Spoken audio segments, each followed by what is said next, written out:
Cinema is the art of motion.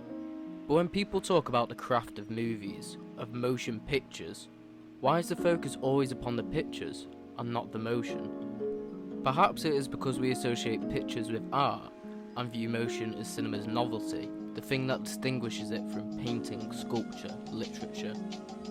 But it should come as no surprise that a classical director such as Martin Scorsese does not forget the importance of motion when he works to elevate his cinema into art. Take this scene from The Wolf of Wall Street. What feelings does it elicit? Let's fuck! You want to know what money sounds like? Go to a trading floor on Wall Street. Fuck this, shit that, cunt, cock, asshole. I couldn't believe how these guys talk to each other. I was hooked in seconds. It was like mainlining adrenaline. Yeah, fuckface. Look at where the stock's at today, huh? You can't get anywhere. At 40. Pick up the cocksucking phone. It's chaotic, disorientating, frantic. And it is the movement of the camera and the subjects in the frame that achieve this. We start with a reverse shot of McConaughey's Hannah, centre frame from a low angle. The framing positions him as the one in control of the trading floor. This framing contextualizes the scene, but the scene only begins when Hannah's movement triggers it. In the next shot, we see the actor's legs swing downwards and his body turn left, whilst the camera arcs behind him, right to left. Their combined moments infusing the shot with a sense of speed and momentum. We go straight into a backwards dolly away from two men who seem the subjects of the shot, only to be impeded by bodies bustling in front of the camera in various directions and obscuring our original view. If we watch this clip again quickly, in 4 seconds we have 4 different subjects of the one shot.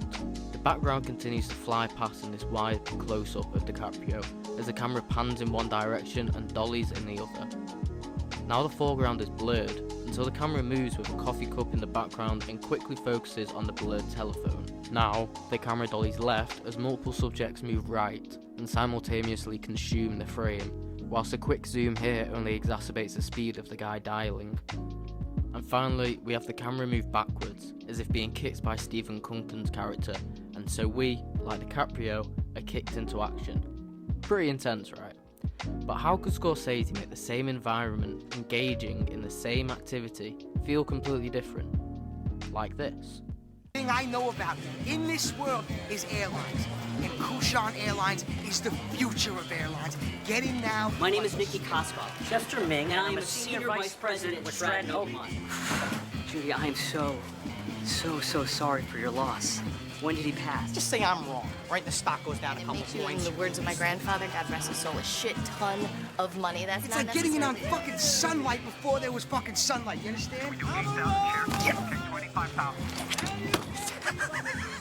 That was a very intelligent decision. I'm going to transfer you to my sales associate. Okay, so why does it feel different? Because the camera and the characters move differently. Now we mostly have one subject moving in the frame at once, compared to the disorientating freneticism of our first time in a trading floor. We now feel more at ease because our focus is always clear, and even when Scorsese breaks this pattern, he has 2 subjects in perfect synergy, emotion and language. Now the camera moves are consistent, we are not dragged by the motion of the world, we circle around it in a continuous right to left arc. Now we orientate around the characters who are comfortable and thriving in this environment. And again, when Scorsese breaks this visual pattern with a series of dollies towards the subjects, he cross-cuts between 2 characters to create a symmetry. Therefore it feels more cohesive and focused than the dolly in the last scene. But what if Scorsese needs to use motion to evoke feeling for a single character, rather than for a setting? We need look no further than Taxi Driver. Have a look at these scenes where Travis Bickle asks Betsy out, and later on when he confronts her for leaving on their date and ignoring him. But I'm sure it's good, Stanley. You sure that? Yeah. Well, we all work together here full-time, day and night, so if you'd just like to step over there, I'm sure. Why won't you talk to me? Why won't you talk to me? Why don't you answer my calls? You think I don't know you're here? You think I don't know? You think I don't know? Please leave your hands off. Okay, then leave, okay? I just want you to know that I know. Let's not have any trouble. Please, just... Would you like to come have some coffee and pie with me? Okay. Okay, then just leave. All right, leave. I'll tell you why. Come on. Come on. You're in a hell, and you're gonna die in a hell like the rest of us. I see you here. I see a lot of people around you. Look, I'm calling the cops. I see all these phones and all this stuff on the desk. And there's nothing. And when I came inside and I met you, I saw in your eyes and I saw the way you carried yourself that you're not a happy person.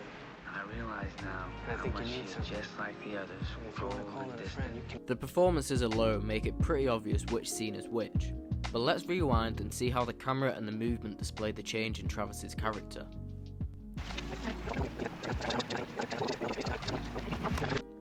Throughout this first scene, the low angle often makes Travis appear the more dominant figure, as he turns on the charm offensive, but Scorsese makes sure to cut to another angle, where Travis mainly occupies the left-hand side of the frame.